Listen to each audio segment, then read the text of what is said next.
Hello, my name is Jouni. To understand the turbulence correctly, it should be first seen what really happens in the fluid.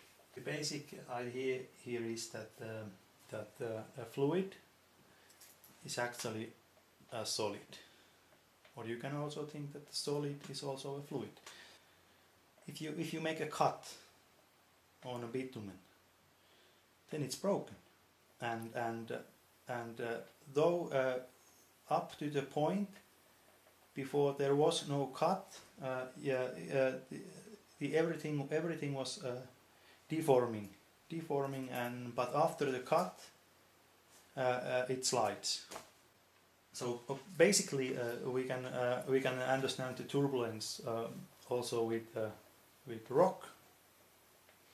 I mean, if we take a huge stone block and slide it down the hill, the flow would be laminar. And if the stone splits to parts, then the flow will be turbulent. This is what I mean, and the same what happens with fluid. So in water, there is a really visible surface tension. Here we find a picture from a surface tension. So as long as this tension is not broken, the solid is held together. And after it splits, it's broken, and then it is easily to be seen that on the surface is of the water is really easy to see. But similarly, as there can be cracks in the rock, there is also a surface in the rock. So there are two rock surface in a solid rock when there is a crack, and this same phenomenon must be possible in the fluids, as it is also possible in bitumen. And as the bitumen, this crack can be healed. So the bitumen, when it's long enough, pushed together in a stable manner, and so this crack can be healed, and then it disappears up to the point that the loads grows up back to the level where it breaks again. But anyhow,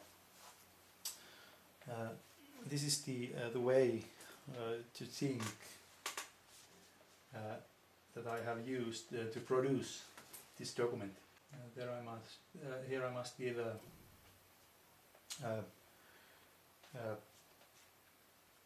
credits to Gordon McKay, 1971. He has developed this design of minimum energy culvert, so minimum energy loss structure, so metal structures.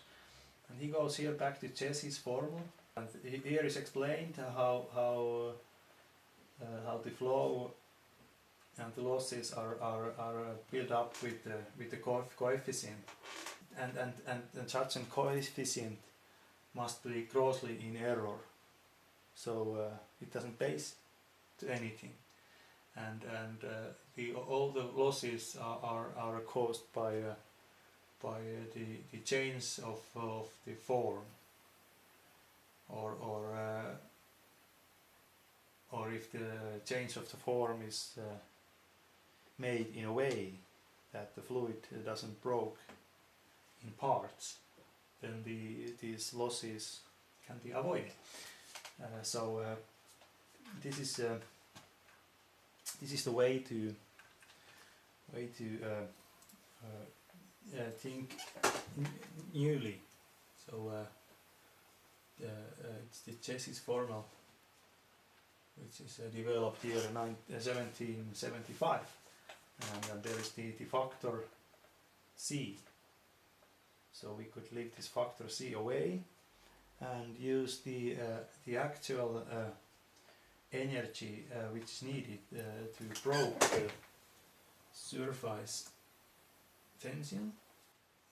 There is a way to calculate the energy needed to break the surface tension, and this is the energy loss which comes in the flow when the flow turns to turbulent. So the energy losses, the energy losses are caused from the splitting the water. The turbulence is often described with Reynolds number. So that the flow is laminar when the Reynolds number is less than 2,300 and it's fully turbulent, or the turbulence begins above 4,000, and the system is said being fully turbulent and above 10,000. But actually that's not the case. I have here a perfect book from wan'ted Joe, where it said the flow can be kept laminar up to the Reynolds number of 150,000. So it's like 15 times more than this, or 50 times more than 2,000. So it verifies to me that it's not the velocity which makes the turbulence.